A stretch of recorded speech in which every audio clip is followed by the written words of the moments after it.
પહેલી વસ્તુ તમારે ખાવાની હેબિટ નહીં બરોબર હોતી. બપોરે તમે ખાઓ છો તો ખાવાની જોડે કાચો સલાડ આપો, દાળ ભાત શાક જે બનાવીએ અને ખાધા પછી દહીં અથવા છાશ આપો. અને હંમેશા બાળકને જ્યારે પણ તમે ખવડાવો તો શાંતિથી બેસીને ખવડાવો. ફોનની આદત ના પાડો. તમારા બાળકને તમે કેવું કરો છો, ફોન આપશે તો ખાઈ લેશે, પણ એ ફોનમાં એ શું ખાય છે, એનો ટેસ્ટ કેવો આવે છે એને ખબર પડતી નથી. અને ફોનની આદત એટલી ખરાબ છે કે એની આંખો જતી રહે, એનું માઇન્ડ પણ ખરાબ છે.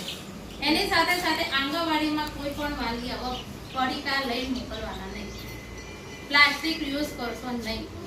અને તમારા બાળકને જે અહીંયાથી આપણે બાળ શક્તિ જે વિતરણમાં આપે છે તો આ બાળ શક્તિનો રોજ 125 ગ્રામ ઉપયોગ કરવાનો રહે. હવે તમે કરો છો, અઠવાડિયે અમે 2 વખત બનાવીએ, પણ ડેલી યુઝ કરવા માટે છે 7 પડીકા તમને આપીએ છીએ તો 125 ગ્રામ પર ડે આનો યુઝ કરવાનો છે. એની અંદરથી બાળ શક્તિમાંથી સુખડી, શીરો, પછી કેક, એના થેપલા, વડાથી માંડી ટોટલી વસ્તુ આનાથી બને છે. તમે મુઠિયા બી બનાવી શકો. તમે જે વસ્તુ બનાવો છો એની અંદર થોડું નાખીને બાળકોને ખવડાવી શકો. તમારું બાળકનું વજન મહિનાની અંદર ફેર પડશે. એટલે પડીકા બંધ કરો. અને પોષણ સમૂહમાં જે બાળકના ઓછું વજન હોય કે અતિ કુપોષિતમાં આવી જાય તો તમારા બાળકને તકલીફ પડે કે એની હાઈટ વધે નહીં, વજન વધે નહીં, અને એ બાળક હંમેશા નબળું રહેશે અને રોગ પ્રતિકારક શક્તિ એની ઓછી થશે.